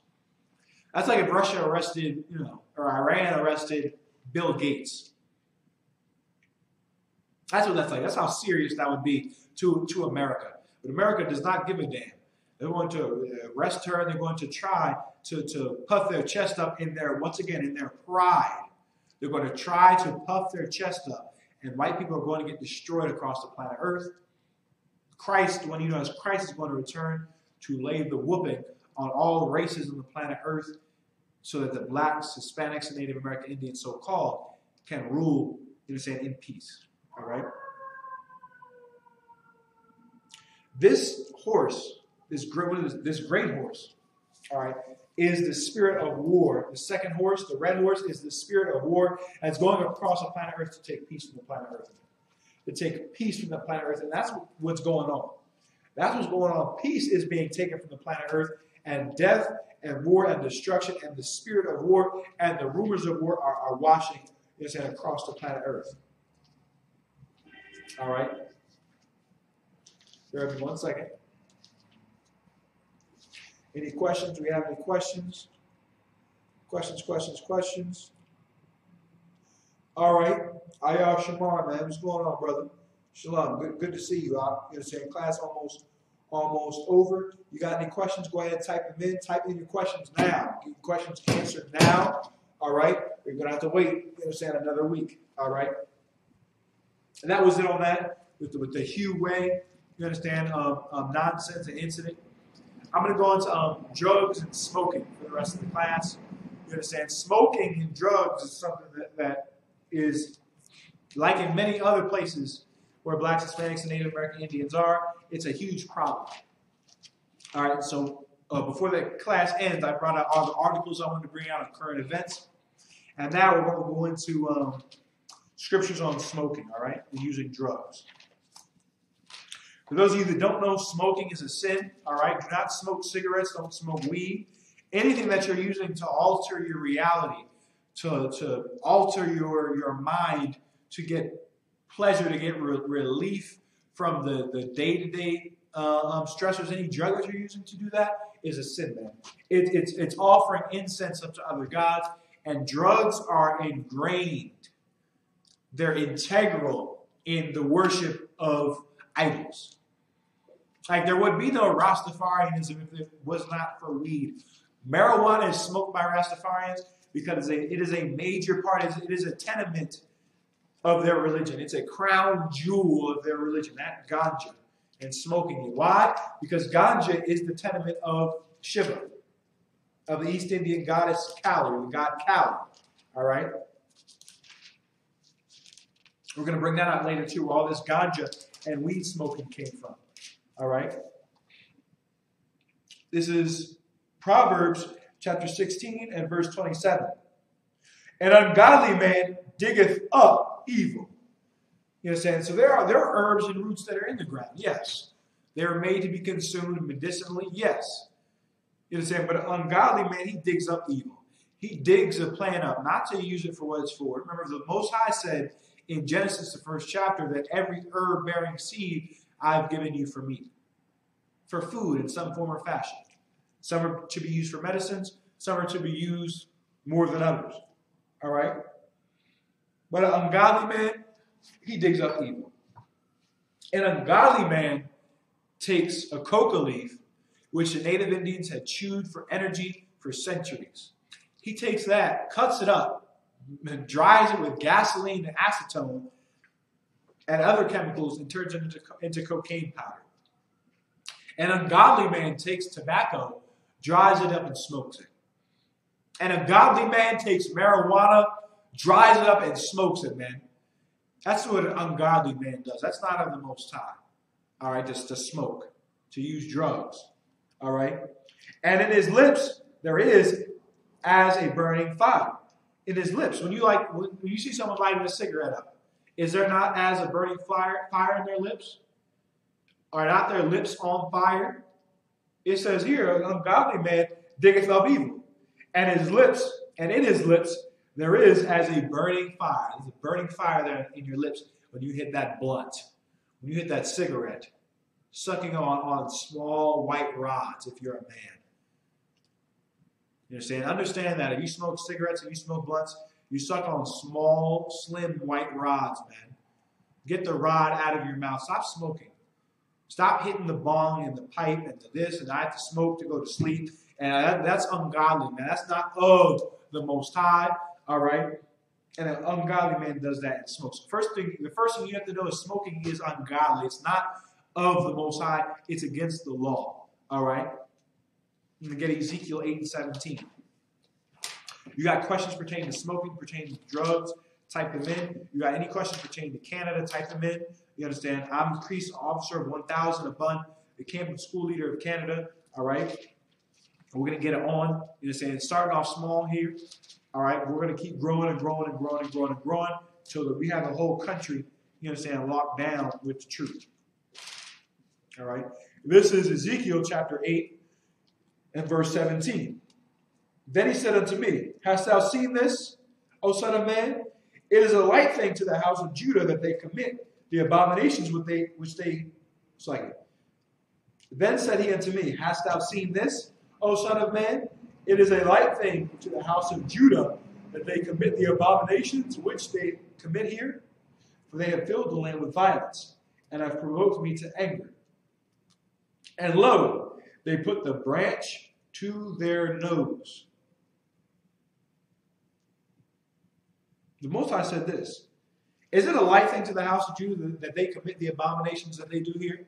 Is it a light thing that they do these disgusting things that they do? What are some of the disgusting things? The violence, the shooting, the murder, the stabbing, the robbing of your brothers and sisters. Man, that's disgusting. That's an abomination to the Most High. All right? And look, they put a branch to their nose. Meaning what? Putting a branch to your nose is in the same category as murdering your brother. Putting a branch to your nose, what is that branch? That leaf. That tobacco leaf, that marijuana plant, that cocaine, that heroin. When you smoke it, that branch is to your nose, man. It's to your nose. And it's an abomination. The branch is in your nose. Meaning what? You smoke it, you smell that. Oh yeah, this is the good stuff, brother. This is the good stuff. 2 for 20. 2 for 20, everybody. It's disgusting, man. It's disgusting, and it's why the heathen reign the hell over us. It's why there's so much violence in the land. Marijuana is responsible for a ton of murders in Toronto. In Chicago and in the United States, forget about it, brother. Forget about how many people have been killed. How many brothers who otherwise would never do something that heinous have done heinous things while high on marijuana. Go look it up.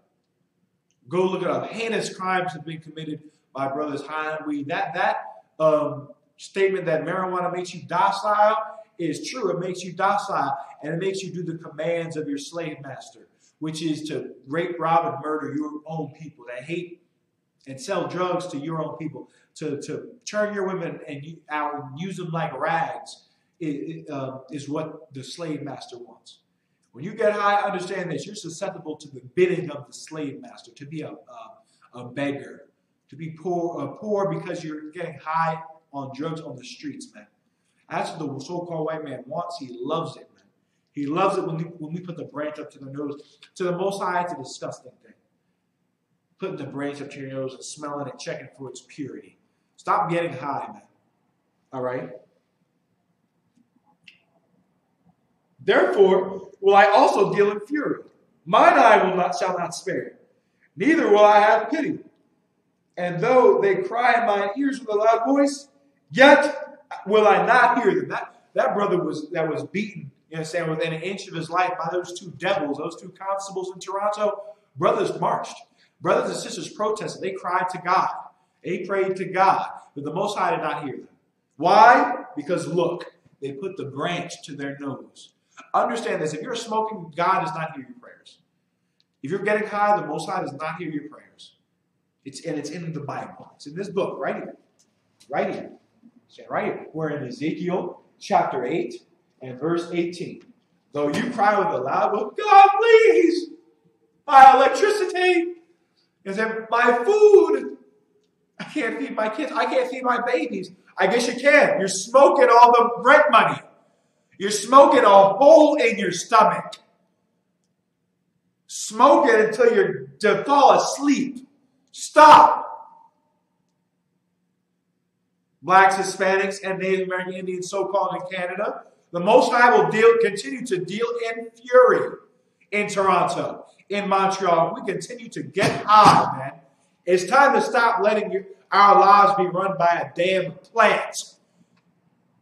Photosynthesis is destroying your life. Chlorophyll and green things are destroying your life. Smoking your rent money over green, over a plant. And you expect to be anything less than a loser. Give me a break. Stop getting high, man, and become a winner. And become a winner. Because here in the I.S.U.P.K, oh boy, we are some winners. We don't lose. We don't lose battles. We don't get run off of street corners. We're going to go to every street corner. We're called to go to in Canada to wake our people up and to win and to crush our opponents everywhere. You know why we crush our opponents? You know why we win every debate? You know why we make it look easy? Because we purge and take sin away from our members here. We mortify our members, like Paul said. Our extremities. With these things, you grab the weed and check its purity. Oh, put it on the scale, brother. Scale it.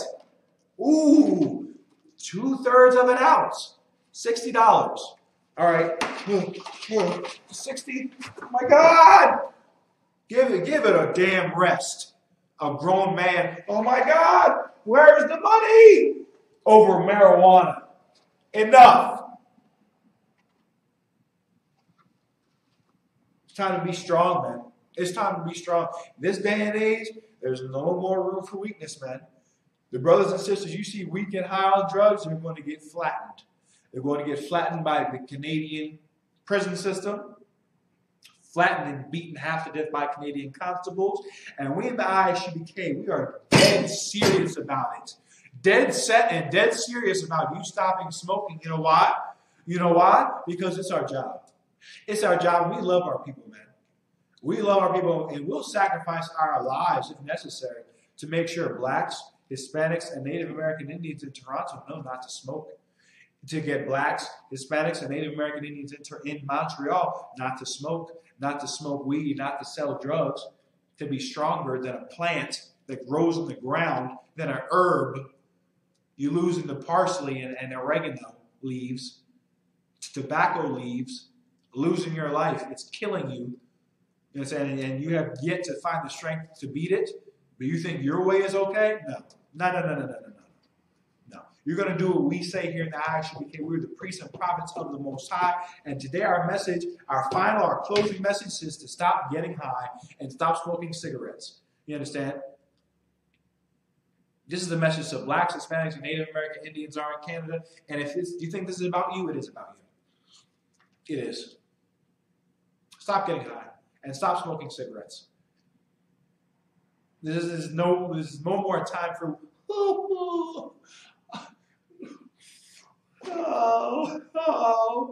enough of that. Let them that weep be as though they weep not. Let them that have wives be as though they have none. That's in 1 Corinthians, I believe, the 7th chapter. If you're sad, that's fine. Be in here like you're not sad. If you're happy, you got a 9 to 5, you don't get high, you don't eat pork, you know what I'm saying? You're fighting your demons, you're mortifying your members, walking every day knowing what the Most High wants, that's fine. You're happy with life, you're happy in life, you're content, that's fine. Be as though you're not happy.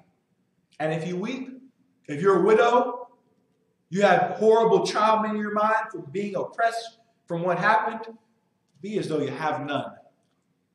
Be as though you have none. All your torment, all your afflictions, everything you went through is like a day to the Most High. It's like it was, it's a day, you had a bad day, and that was it. Now it's time to get to work. Now it's time to save lives. Now it's time to be the daughters of Sarah. It's time to be the priests and prophets of the Most High, which you were called to be, blacks, Hispanics, and Native American Indians. I don't care if you just turned in and you have no idea what I'm talking about. Stop getting high. Stop getting high and stop smoking cigarettes and stop using drugs, man. This is a serious and stern message. Why? Because it's almost over.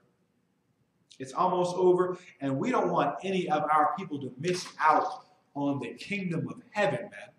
It's being prepared and set up for you. It's being prepared in this class, every class we do, every camp, every trip to Montreal, the trip we're going to go on to Toronto, it's being built little by little by little. And I don't want any Black, Hispanic, and Native American Indian in Canada to miss out on this, man. So don't put the branch to your nose. Don't have a fire as a burning, don't have in your lips as a burning fire. Because it shows that you're ungodly and it's disgusting to the Most High. And you don't want to be disgusting to the Most High, brother. There's bullets for that. There's a morgue for that. And I've seen enough morgues. I've seen enough dead bodies. I've seen enough 6 o'clock news. Seen enough brothers dying, getting into car accidents, freak car accidents. You understand? Over getting high, over smoking weed. Enough is enough. All right? Let me get 2 Peter, the book of 2 Peter, chapter 2 and verse 15. He said, if you're in this class and you're getting high, stop. If you're Black, Hispanic, Native Indian, whether you have seen class before, whether this is your first time, do not get high. Cease to do it, man. There's a number right there on the screen. You got to call that number, man, for counsel. Brothers and sisters, for counsel. You understand? And stop trying to smoke your problems away, trying to run from it. All right? Because you're killing yourself. All right? And you're being the person that the demon that is on you wants to be. Be the person the Most High calls you to be. And in this class, we showed you, man, the Most High called you to be a prince or a princess. The Most High is going to take your shame that you've suffered in trauma, in this oppression, the shame that you've suffered, He's going to take it away, man. And He's taking it away by educating you. You understand? By baptizing you in fire and making you a new creature. Making you new with the teaching, making you a totally new person that thinks different, acts differently, eats differently, doesn't have the same habits, etc. Bear me 1 second. I'm getting 2 Peter. Questions, type them in. Come on. We're almost over with the class. Like this, share this on all platforms. We're now live on YouTube and Periscope. For those of you that use Twitter or Periscope, you can go to Periscope and check that out. All right. We're live on Periscope now. Bear with me 1 second. Make sure you sign out on the sign-out sheet. All right. It's for attendance for the class. And stop getting high. All right. This is 2 Peter, chapter 2, verse 15. Bear with me 1 second. This is the last scripture. All right. I'm going to check the questions real quick, then I'm going to read the scripture.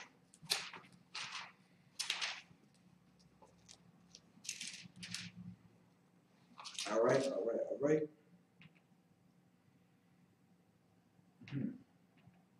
No questions, I take it. So we're going to go to 1 Corinthians chapter 3, verse 12. Now, if any man build upon this foundation gold, silver, precious stones, wood, hay, stubble, every man's work shall be made manifest. So if you're building a house, right, there's bricklayers, there's the electricians, there's the engineers, the industrial engineers, the civil engineers, the construction workers, the manual laborers, right? When that building is finished, when that building is erected, you see every man's work. You see what the electricians, they put in the electricity. You see the plumbers, they put in the plumbing for the bathrooms. You see the civil engineers and the architects that design the layout of the building. Every man's work shall be made manifest. For the day shall declare it, because it shall be revealed by fire. And the fire shall try every man's work of what sort it is, the fire. Civil engineers out in California, they have to build and construct buildings that can withstand earthquakes. And guess what? When that earthquake comes, then you're going to see what the building is made out of. Then you're going to see the skill of the civil engineer that designed the anti-earthquake system. All right? If any man's work abide, this is verse 14. If any man's work abide, which he hath built thereon, he shall receive a reward. Meaning, if your building withstands those tremors, those shakes from the earthquake, from the ground shaking, and that building shakes but doesn't fall, that civil engineer is going to be commended. He's going to get a promotion. He's going to eventually work his way up in ladder and in rank and in prestige. Verse 15, if any man's work shall be burned, he shall suffer loss. Right. If it burns, if it falls to the ground, that civil engineer is going to be held accountable for that building that could not withstand the earthquake. But he himself shall be saved, yet so as by fire. He'll be, you know what I'm saying? He's not there when the building collapses. He's not there when the bridge collapses. All right. And so he'll be saved, spared from that. Know ye not that ye are the temple of God? Here's the thing. And Paul, being an excellent writer that he was, wrote this to brothers in Corinth, you understand, who had been exposed to many of the Greek poets that you read about today, who had read different literary works. You understand what I'm saying? We're in a Greek society that was built up on different philosophies, and that's why he writes his books in the way he does, to reach the people there. Now he's giving an analogy or a metaphor. He's talking about a man building a building. He builds a building, then the building is tested by a fire or an earthquake, for the example that I use, etc. Something that comes to test the building's strength. All right?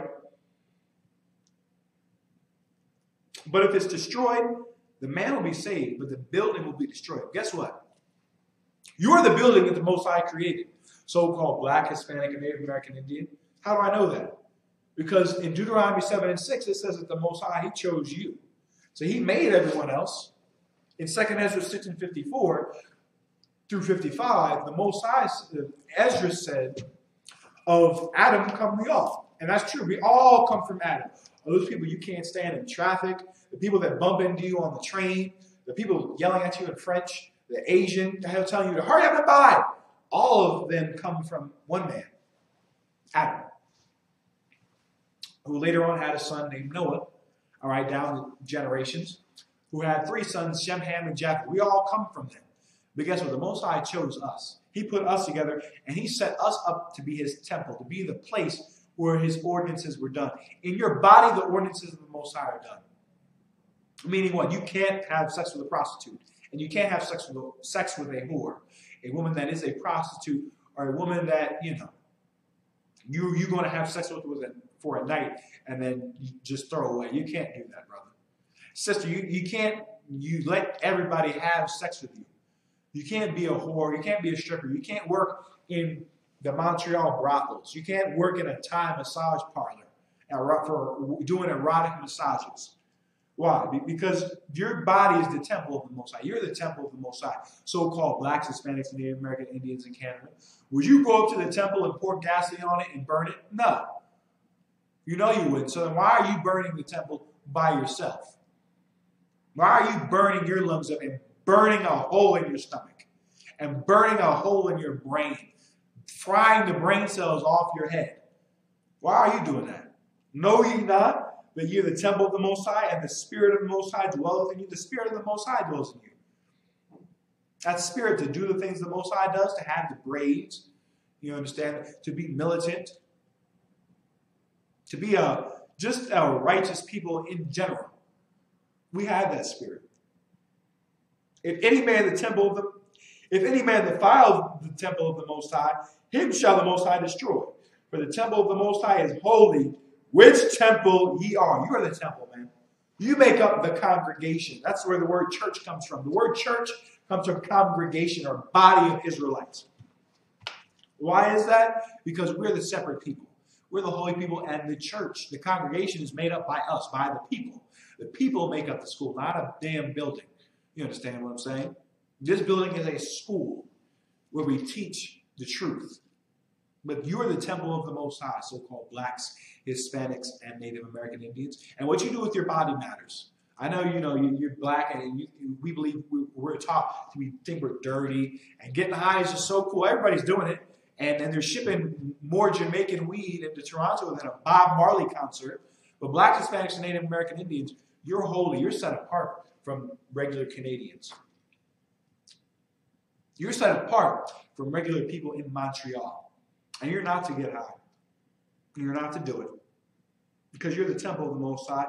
And if you defile the temple of the Most High, you'll be destroyed. You'll be destroyed with cancer, with lung cancer, stomach cancer. You say throat cancer, drive-by shootings. It's all the same. It's all being destroyed for defiling the temple. Do not defile your body. Your body is a temple of the Most High. That's how precious it is to the Most High. Your body is not your own either. It's the temple of the Most High. It's not your temple. It's not my body. I can do what I want with it. 1 Corinthians 3:16 says, know ye not that you are the temple of the Most High?